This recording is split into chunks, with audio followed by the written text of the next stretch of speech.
Hi, welcome to the Recovery Daily Podcast. I'm your host, Rachel Abbasi. I'm a grateful recovering alcoholic and stroke survivor, and I just woke up. So, I just woke up voice. I was taking a nap. I continue to feel pretty terrible, and I had the opportunity to be interviewed by a guy named Will for a podcast called Survivor Science. So you can look it up, and I'm not sure when the episode will go live, but sorry. But I have to tell you, it was probably the most enjoyable podcast interview that I've had, or any interview that I've had. It just was really, really fun to talk to Will. He is a stroke survivor and was diagnosed with MS. And in addition to that, he really the conversation very much returned back to drinking, much of it at least, because he felt very, very much like he could relate to my story of alcoholism. And every time we would talk about things, it would kind of go back to this alcoholism issue. And he feels pretty strongly that the alcoholism caused his stroke, which I've heard before. And as much as I say, like, I feel like the planets all aligned for me having the stroke because I just had so many factors in play with the COVID vaccine. And then I was on birth control, and I have factor V Leiden, which is a blood disorder that leans your body towards clotting. He also suggested that, I didn't take care of my body for many, many years. For the first 42 years of my life, I abused my body. And it very well could be that that is yet another planet that aligned to increase my risk of stroke. And I don't disagree with him. So we talked a lot about drinking. We talked a lot about recovery. We talked for like an hour and a half, I think. It was really long. And I enjoyed every minute of it, but I was so inclined to like look at the screen when I was talking to him. And you know what that does. So by the end of it, I could not really even see. It was very, very floaty. I don't know how to describe it, but like my head was in a lot of discomfort, and I feel that same discomfort right now. So we'll just see how much I get through, but I have so many notes that I wanted to talk about, but I won't push myself, because I can always do multiple days on the topic if I want to, because I can do whatever the hell I want, right, people?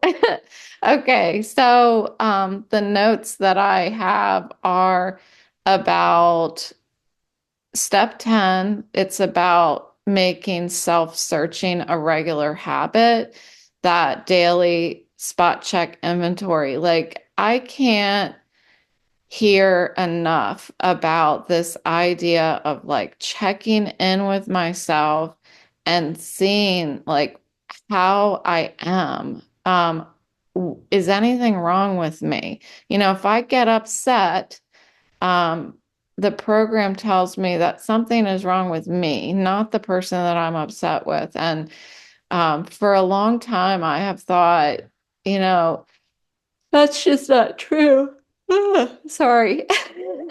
Whoever's listening, like, you're going to get tired while you listen to this episode.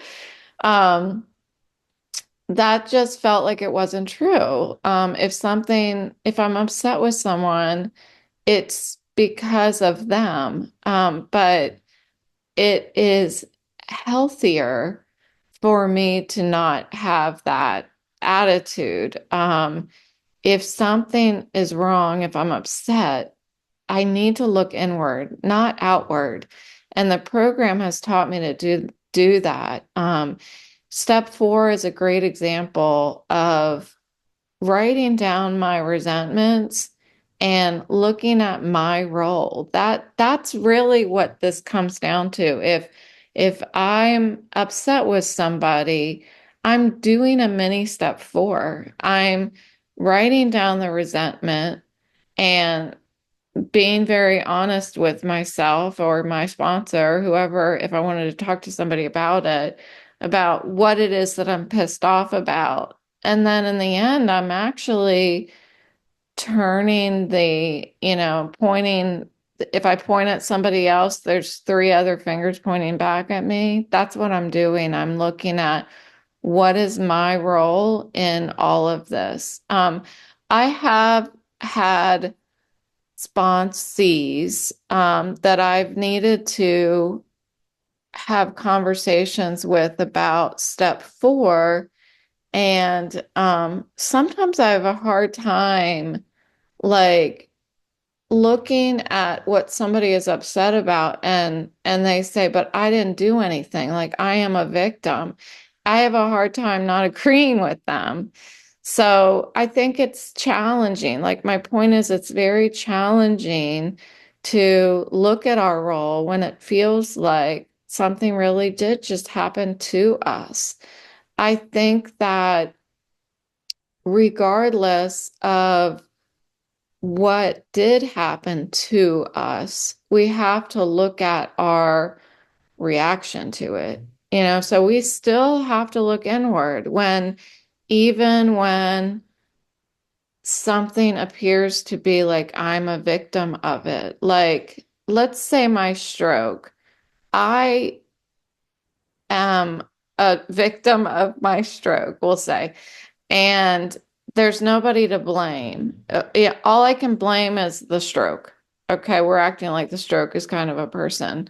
So I can only blame my stroke. I didn't have a role in creating my stroke. Well, I kind of did a little bit, a little bit. I was not nurturing my body. I was taking advantage of my body.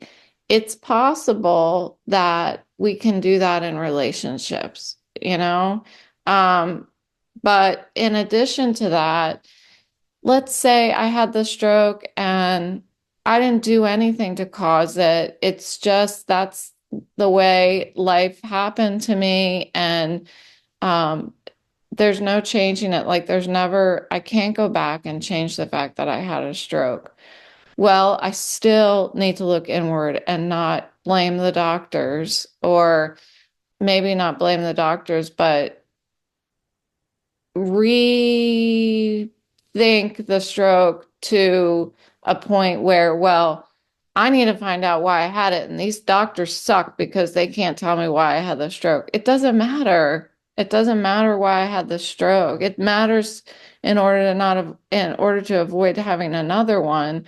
But what matters really the most right now in my life is how I'm responding to the stroke. So, how do we respond to somebody doing something to us? Like, I need to analyze my own feelings. And every day I go up and down, up and down, as far as feeling self-pity. Um, and then at other times feeling like, maybe I can be grateful. Maybe I can find a reason to say my life is going to be better now after my stroke. Maybe I can do that. I go up and down, and that's fine. Like I have to be gentle with myself. But I can say that in the times that I feel maybe I can be grateful, those are happening more and more often, which means that our tolerance for other people, my tolerance for pain. But it's funny how this is really aligning perfectly. I didn't think this through ahead of time, but as I'm talking about it, like looking at my acceptance of my stroke and how I'm more and more I'm being tolerant of my situation, tolerant of the stroke, tolerant of the doctors. That's what we can do in our relationship too. The more that I look inward and analyze my feelings, give them a name, I become more tolerant of other people. The idea of restraint of tongue and pen came up today, and I've heard this a million times, maybe not a million, but I've heard it a couple hundred. I've heard it so much in recovery, and it never hit me until today what that is saying. It's saying that I'm pausing. That's what it's saying. It's saying I'm pausing. And instead of reacting, I'm looking inward. I'm analyzing my feelings, figuring out what that complex emotion is on my color wheel or what they are on my emotional color wheel. And then I do something about it. I'm responding instead of reacting. So that restraint of tongue and pen, that self-control, is just another way of saying pause, don't react. Um, it's like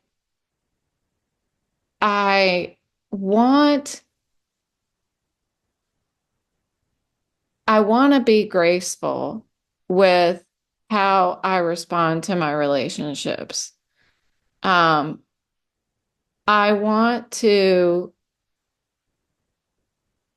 build this habit of self-searching so that I don't negatively impact my relationships.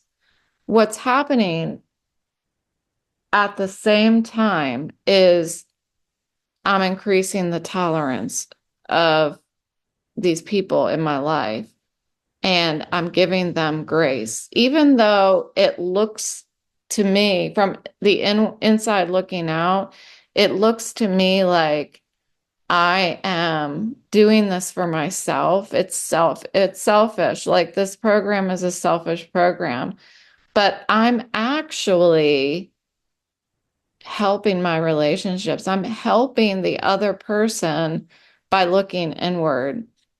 I'm treating them with courtesy and kindness, like I heard in my reading today.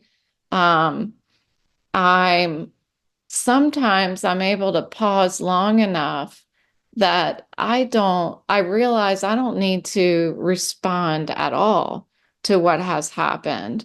And I can go to bed at night and get down on my hands and knees before I go to, not my hands. I always say that. I get down on my knees. I actually do get down on my hands and knees because I get down on my hands and knees and then I do like 10 push-ups, 10 real push-ups, not on my knees. But that's how I get down before I go to bed. So maybe that's why I always say my hands and knees. Because after I do my push-ups and my stretching, then I get on my knees beside my bed and I pray.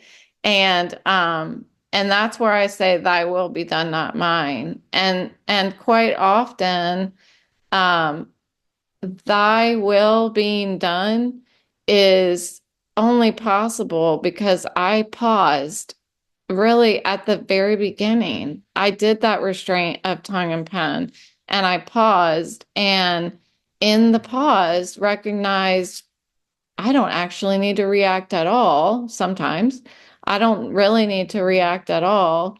And I determine thy will be done, not mine. Like I'm not in control here. I need to stop pretending like I'm in control and let's see what happens. I mean, isn't that uh I can't think of a big word right now. Isn't that an interesting thought? You know, I'm being sarcastic, but um having the life happen without me thinking that I need to inject myself. Um, so this concept was expanded upon in my second meeting this morning, and we were talking about what we do in difficult times in order to not pick up a drink. Um, what I shared about was how difficult this past year has been for me, year and a half. I mean, I talked about how I thought before I got sober, or when I got sober, I thought that once I was sober, I'll never feel that as low as I did when I was drinking. I'll never feel that hopeless, you know? I was killing myself. And I heard somebody say this today. It was so good. I was killing myself and I was bleeding on all of those around me. You know? I mean, that's how really disgusting my alcoholism is and how it affected other people and myself. Um, when I'm so I was wrong to think that I'll never feel as low as I did then, because I felt equally as low. And, you know, my life wasn't in danger after I got out of the hospital from my stroke, but I felt like it was. I felt like I was going to die any minute, um, after my stroke. And I'm still very, very challenged by that. I I really have to do some grounding techniques in order to get out of that panic mode in my head that I'm just going to die any day. I have a difficult time when I'm feeling a powerful emotion, negative emotion. I, like anybody else, have a difficult time believing that that emotion is going to dissipate. I have a hard time believing that if I'm angry with somebody and I don't react and tell them what they did and why they are wrong, it's hard for me to believe that if I don't do that, that anger is gonna soften. Um, but it does, and I have proof of it. I have experiential proof that if I pause long enough and talk about it in my meetings, talk to my sponsor, talk to whoever I need to, talk to you, use my God box, that anger will dissipate. It will. Like, time is an amazing factor of the equation in our lives and how it impacts our emotions. It's quite fascinating, actually, how, you know, I was trying to think of the opposite. Like, yeah, anger will dissipate over time, but what about love? So thinking about it from the other perspective, what does time do to love? It it's interesting because it does affect it.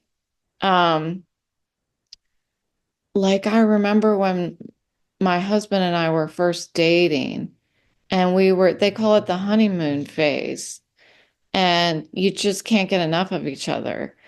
And then over time, that honeymoon phase settles down and you feel satisfied with how your relationship is. I feel very much like every day, and I'm so grateful for this, every day I love my husband just a little bit more than I did the day before. I absolutely feel that. Every conversation we have, I just love him a little more.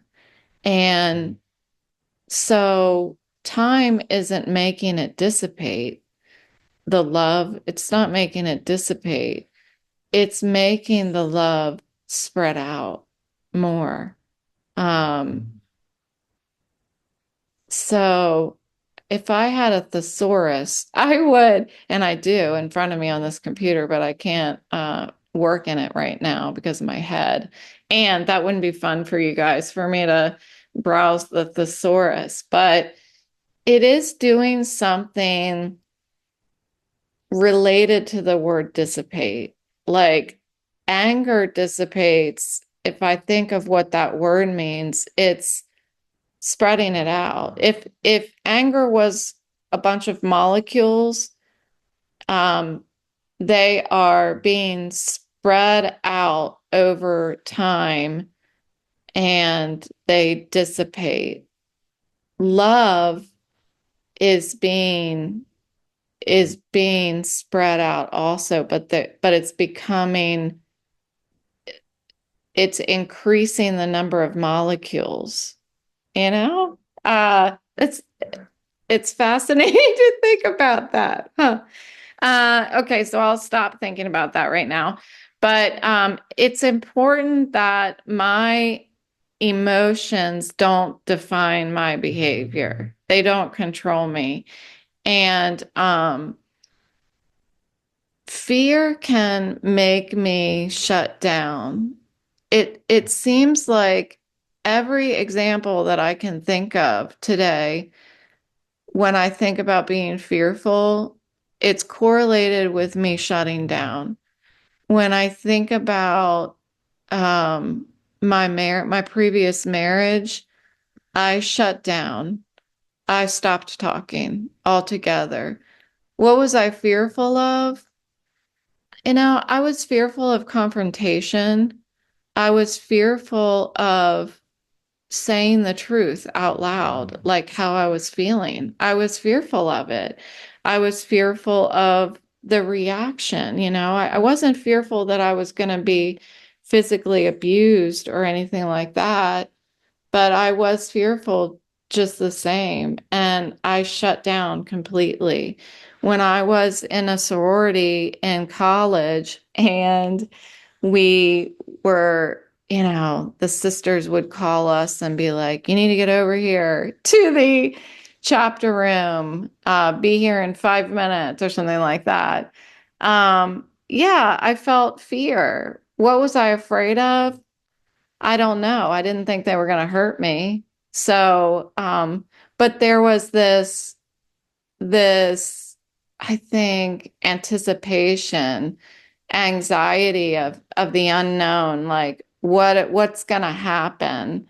It is fear still, but it's fear that is coming from a combination of anxiety, anticipation, that kind of thing.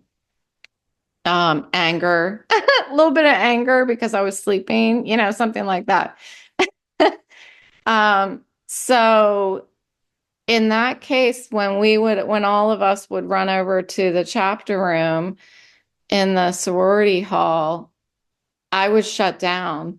All my sisters would be behind me, and I would be in the front, and I would not talk to anybody. I would shut down.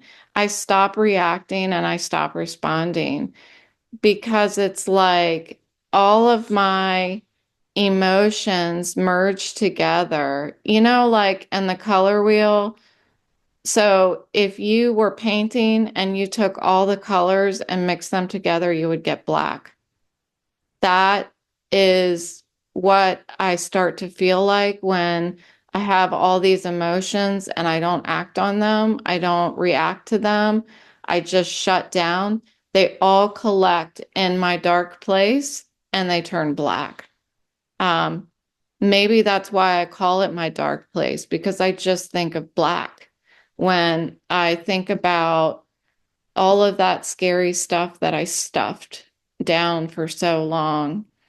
Um, so going back to the topic that I heard about in my second morning meeting, what do I do when I feel that way today? Because that's what I was doing when I was drinking. I was shutting down. What do I do now? I want to shut down. It's my first reaction to shut down. If I get upset with somebody, I just don't want to talk to them and I want to crawl into my bed. It's like I'm shameful that I feel these negative emotions. Um, I don't want to look at them. I don't want to name them. I don't want to interact with them. And if I don't do that, then I'm not learning from them. You know, the a year ago when I was really, really feeling like I was at the depth of despair as a stroke survivor, I was so afraid. But this podcast helped me to talk about it. There were times when I just cried, and there were times when I was crying about things that maybe even didn't even have to do with my stroke, but it was emotions that were starting to combine and drop down into my dark place. It was all of those colorful emotions that were combining and turning black inside of me. So the more that I didn't address them and interact with them and respond to them, the more that they just combined and turned black and went down deep inside of me. And that's why I had to see a psychiatrist, because we had to pull them back out again and look at them.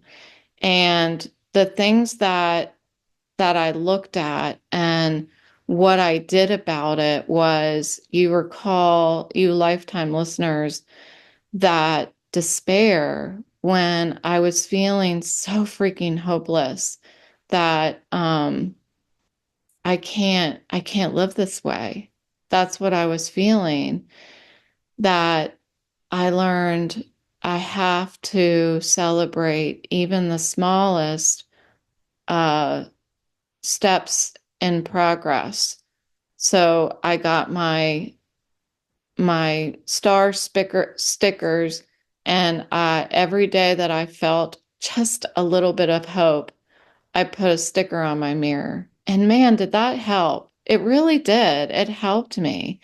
Um, I gave myself an assignment to call somebody once a day, and that helped too. It helped me to force myself to talk. I didn't call people thinking about what I'm going to talk to them about, that I have this emotion and I'm going to talk about it with this person. I just picked up the phone and called somebody. And what I needed to talk about is what came out. And I didn't even have to plan for that. That's why it's important to pick up the phone and just let the conversation happen, because what needs to come out comes out. So what I was doing was lining myself up for success. I thought about that yesterday. Actually, I was walking Autumn yesterday afternoon, and she was pulling on the leash, and I've been training her not to pull on the leash because of my back. And what I noticed was I was walking fast. Fast. I mean, I can only walk so fast because of my head, but for her, I was walking too fast. She loves to run. And imagine if I was trying to train her not to pull on the leash while running before I teach her not to pull on the leash while walking. I'm not setting her up for success. So when I was walking her yesterday, I recognized that. I thought, I'm not giving her every opportunity here to be successful, not pulling on the leash. The best way that I can help her is to slow down. The best way that I can help her not pull on the leash is one step at a time. And so that's what I did. I didn't care about who saw me walking ever so slowly down the street.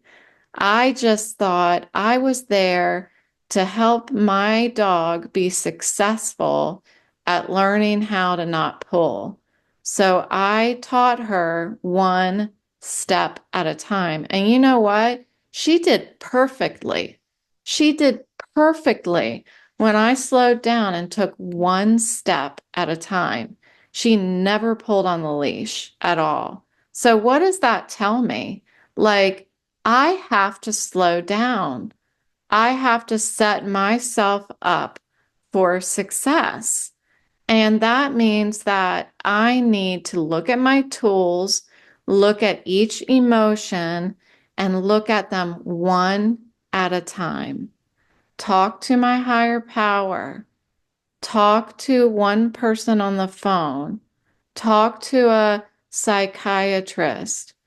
Talk about each of these things. When I talked to my psychiatrist, we talked about each thing one at a time. We talked about what things are important to me, and am I looking at them anymore? Am I looking at my values? Am I working towards things that are important to me? Or am I just putting out fires?